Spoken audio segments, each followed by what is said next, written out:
We are live. We are absolutely direct. She leads, she sells with Kimberly Parry, who helps professionals to transform from burned out to revitalize, building brand styling with success, helping people break through paradigms in order to step into the next level. You might find her doing some keynotes. You might find her doing some workshops. You might find her doing some retreats.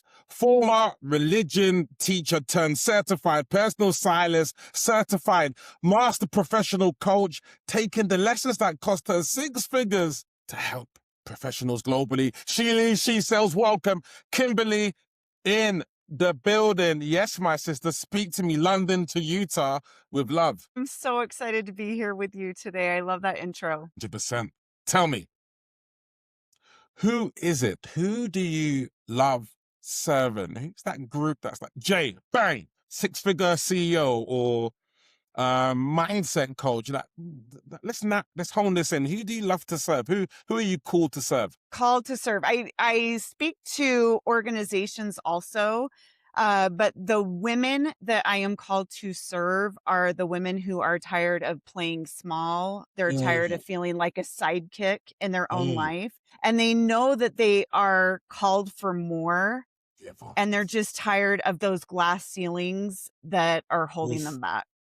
And I help them so take beautiful. their glass slippers to the glass ceilings, shatter Yes. them, and break through to the lives they're meant to live. The fairy godmother in the building. By the way, good luck in the soccer today. You know, England have got through. Good luck in soccer.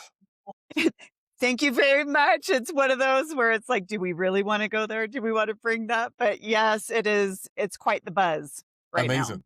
Amazing. So speak to me. Who inspired you to take this path? Like, what was the course in terms of, because, you know, I think we both share teaching. I taught for 10 years in classrooms, economics and history.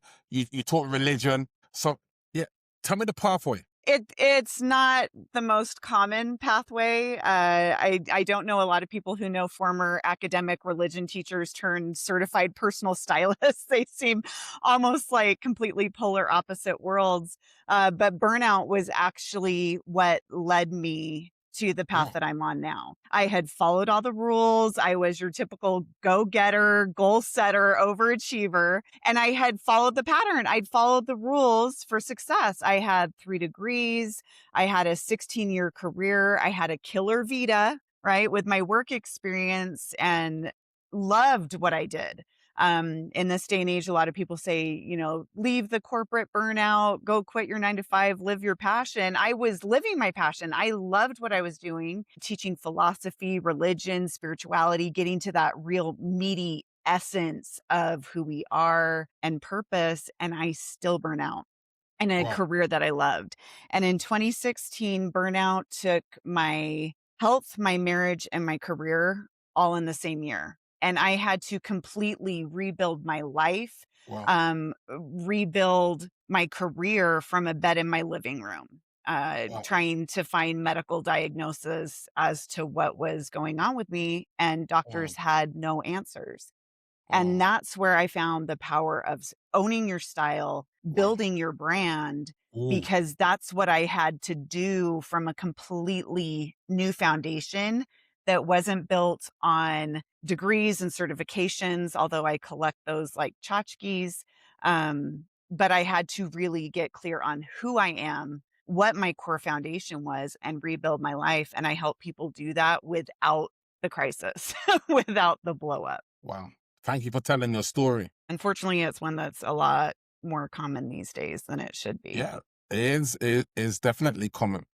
Another great part of business in 2026 is visibility. We cannot hide from that fact to get visible, to connect. I see you doing keynotes and the like, but let me know in terms of how are you getting visible in 2026? Speaking and building an online presence, which a Wow. lot of the goats in the personal branding industry talk about online strategy as building your brand. I say that's your professional brand, that's your online presence. And when you bring your personal brand, which is how well you know, like, and trust yourself and how you show up consistently and authentically for life, when you bring that to any platform, whether it's Instagram, LinkedIn, a blog, YouTube, as you get visible and build your online footprint, when you bring yourself to that, that's when it becomes magic and it becomes magnetic. Amazing.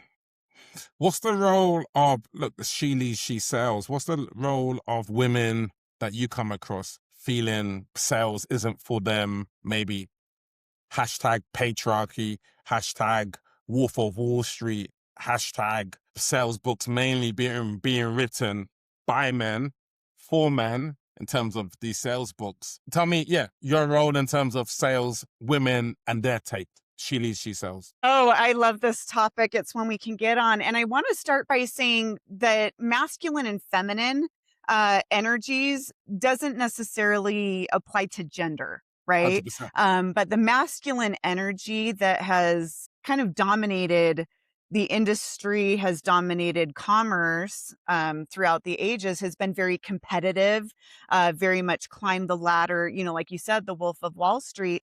And there is a time and place for that. I think there's industries where that works.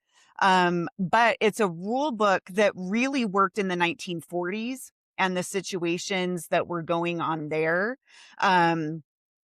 But times have changed, people have changed, and the world is actually calling for a more feminine, not necessarily female, right? Females could succeed in the Wolf of Wall Street era. Men can succeed in a world of collaborative leadership, but people are calling for collaboration. They're calling for community.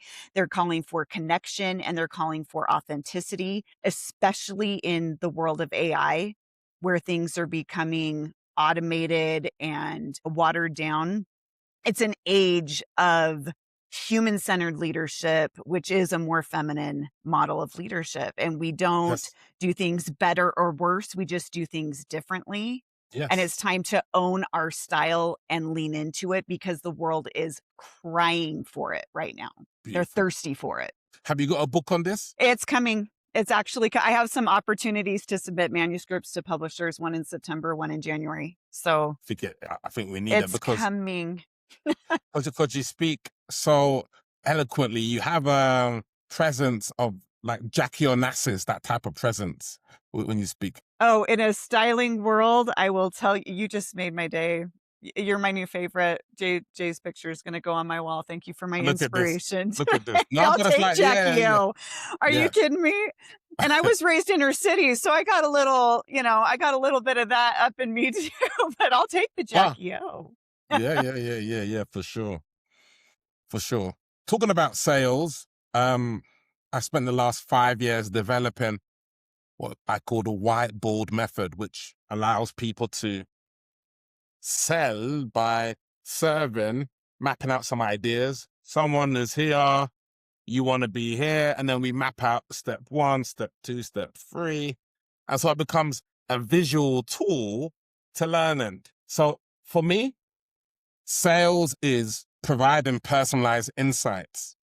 That's it. Because if the insights are personalized, then it's not being AI'd. We've taken that element there. So it's providing the ideas that are going to turn the needle, the 20% ideas that create the 80% of the results. That's what sales means to me. How about what does sales mean to you? I agree with that. I believe that sales is an opportunity for us to communicate how we can use our gifts, talents, skills, and expertise to help someone else fill their gaps. Everybody has strengths and weaknesses. We're not meant to do it all on our own. You've got insights, tools that you've developed from your experience that no one else has.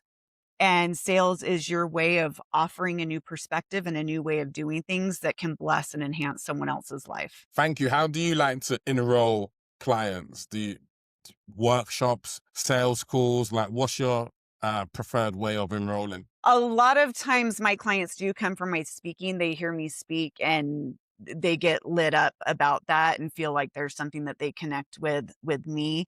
But yeah, I love doing workshops and I love doing educational experiences, right? Because whether or not someone buys from me, if they take something that can bless their life, I did have a doctor tell me when I was going through my burnout crisis, there was a chance I might not make it, that I should come up with a plan for my kids and be prepared for that. And that changed my life mission in that experience. And it's two-part. Number one, my kids will know that I love them. It's the last thing they hear from me anytime I leave the house, anytime they leave the house.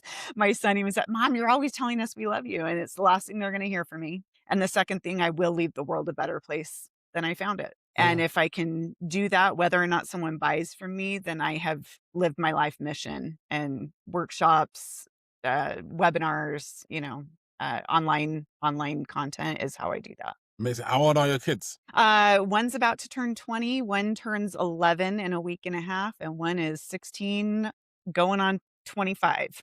Oh, wow. Okay. So they Yeah, I've keep got you the busy. spread.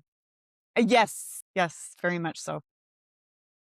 I always love leaning on this. So whenever I feel like it's time to make the big move, this is what I lean on. Hey, set that audacious, ridiculous goal, 10x, automatically hit 2x with the exponential thinking. What are you reading right now to really revigorate, revitalize, revamp the vision?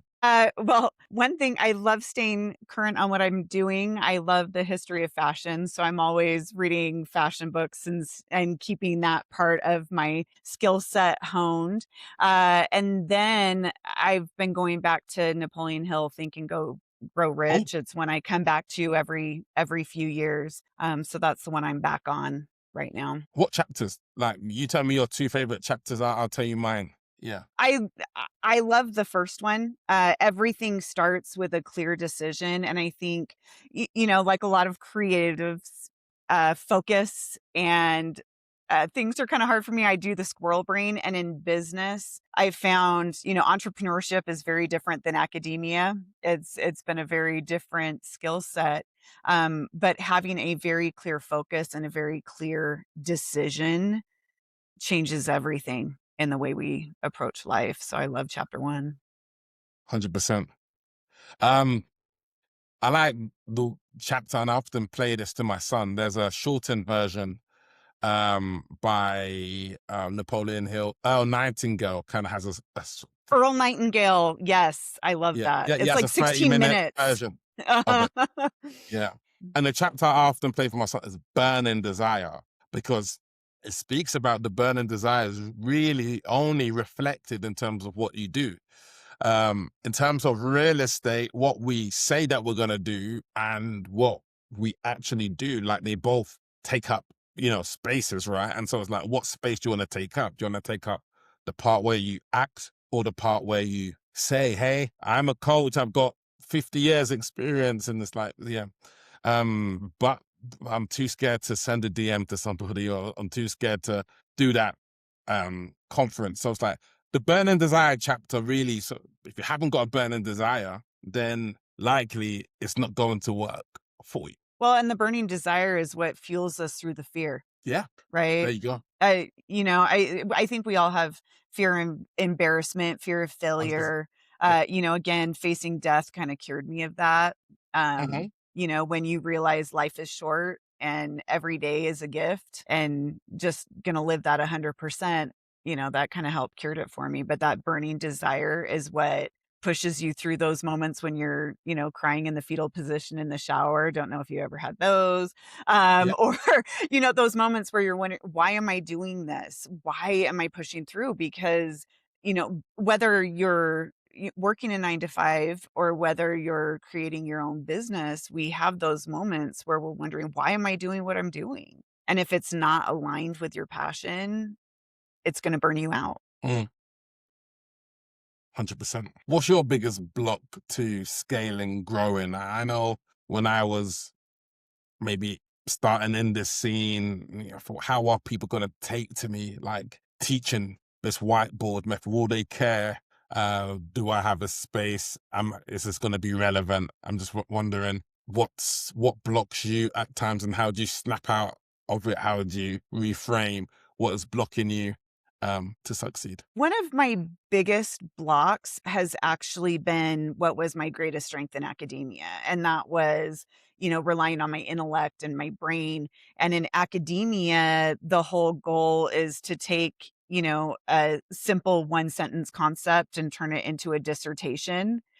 And going into business and sales and marketing, it's the reverse, right? It's taking these ideas that I'm so passionate about that are so deep and, they're rich and meaningful, but taking it and putting it in a 3-second soundbite, a 1-sentence soundbite, and making it, in a third grade understandable framework and really making it relatable has been what my shift was. And it was getting mentors, getting practice, getting community, and just Amazing. leaning into the messy, just trial and error. It's just, there's times where it's going to be messy. And sometimes my messiest posts, where I'm like, do I even press send, are the ones that take off because they're the ones people can relate to. Yeah. Love, I can sense the authenticity. I can sense the healing work that you've done. Yeah. I've sensed that you've overcome a lot. And it comes hard earned. And the thing is that those lessons are ones that didn't have to be learned the hard way. And that's what makes me so passionate, because I hear people who are settling for life instead of living it.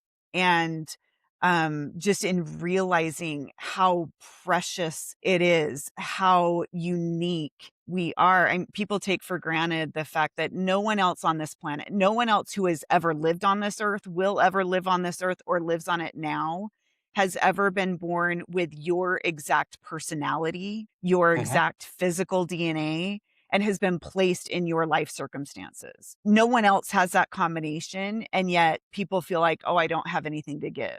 When the truth is, there are things that only you can give. And that's what we're here to do.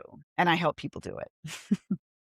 Amazing. What an enlightening conversation. Good to connect over. I had my herbal tea today, my a bit of British lemon and ginger. Oh, 20. That's good stuff. That is good stuff right there. Do my best. I do my best, I thought I've got Kimberly today. Let me bring my Twinings, which is it's the vintage brand in the UK. So yeah, let them know how they can connect with you and who you're looking for. If you are a woman or an organization that is struggling with burnout and want to transform burnout, not just manage the symptoms, if you want to transform it into a launchpad for success, I am your girl. You can find me on LinkedIn. That's my main platform where I talk about leadership, burnout, branding, and style. And on my website is where all of my offers and services are. If you're a woman who wants to use fashion styling as a tool to reconnect with yourself, get clear on your life goals, and get the confidence coaching you need to take it to the next level, that's where you can find your real life fairy godmother to help you live your dreams. Love this. Love it. Love it. Love it. Perfect. We'll leave it on that note. Thank you, Kimberly. She leads, she sells from the godmother of branding, and we are out. Come on, USA. USA. Let's take that. Let's take it. That's great.